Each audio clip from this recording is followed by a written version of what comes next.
বিএনপির চেয়ারপারসন খালেদা জিয়ার শারীরিক অবস্থার বড় কোনো পরিবর্তন নেই।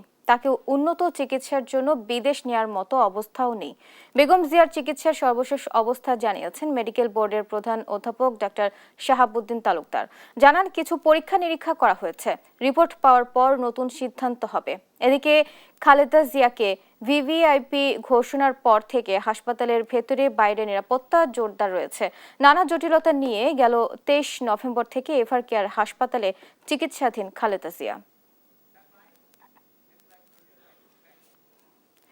খালেদা জিয়ার চিকিৎসা সম্পর্কে আরো জানাতে এভার কেয়ারের সামনে থেকে যুক্ত হচ্ছেন সহকর্মী এএইচ হিমেল। হিমেল, খালেদা জিয়ার সর্বশেষ স্বাস্থ্য পরিস্থিতি সম্পর্কে কি বলছেন চিকিৎসকরা, আমাদের জানাবেন।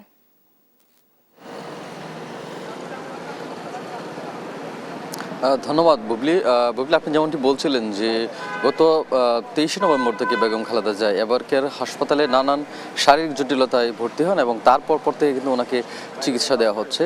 আপনি যেমনটি বলছিলেন যে দুইবার কিন্তু আসলে বেগম খালেদা জিয়াকে দেশের বাইরে নিয়ে যাওয়ার জন্য প্রস্তুতি গ্রহণ করা হয়, কিন্তু আসলে ওনার শারীরিক সক্ষমতার কারণেই কিন্তু আসলে সেটি স্থগিত করা হয়।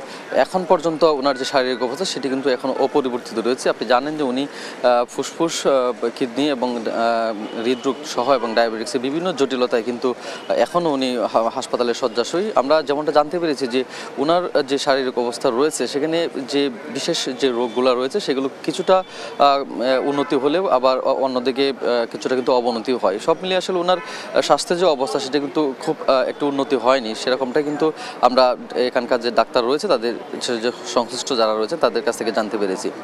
আপনি সেটিও জানেন যে বেগম খালেদা জিয়ার যে পুত্রবধূ জুবাইদুর রহমান ঢাকায় এসেছেন এবং আসার পর থেকে কিন্তু নিয়মিত তিনি এভার কেয়ার হাসপাতালে আসছেন এবং মেডিকেল বোর্ডের সাথে বৈঠক করছেন এবং কীভাবে ওনাকে শারীরিকভাবে আরও সুস্থ করে তোলা যায় এবং দেশের বাইরে নিয়ে কীভাবে চিকিৎসা দিয়ে ওনাকে আরও সুস্থ করা যায় সেই বিষয়ে কিন্তু উনি প্রতিদিনই হাসপাতালে আসছেন।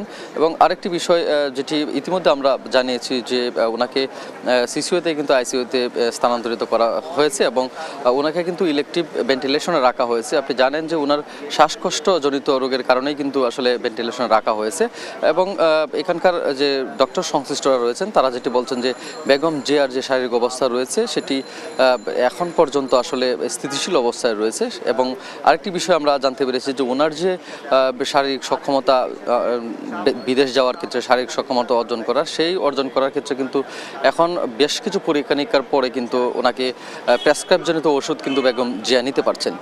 এই মুহূর্তে আমরা এভার কেয়ার হাসপাতালে সামনে থেকে যেটি দেখছি যে আইন শৃঙ্খলার যে বাহিনী রয়েছে সেটি কিন্তু 13 নভেম্বর থেকে এখন পর্যন্ত কিন্তু যথেষ্ট সচেতন অবস্থায় এবং খুব সচেতনভাবে তারা কাজ করছেন যেন কোনো ধরনের অপ্রীতিকর ঘটনা এই হাসপাতাল এবং বেগম জিয়ার অসুস্থকে কেন্দ্র করে না ঘটে, সেই বিষয়টি কিন্তু আমরা লক্ষ্য করেছি।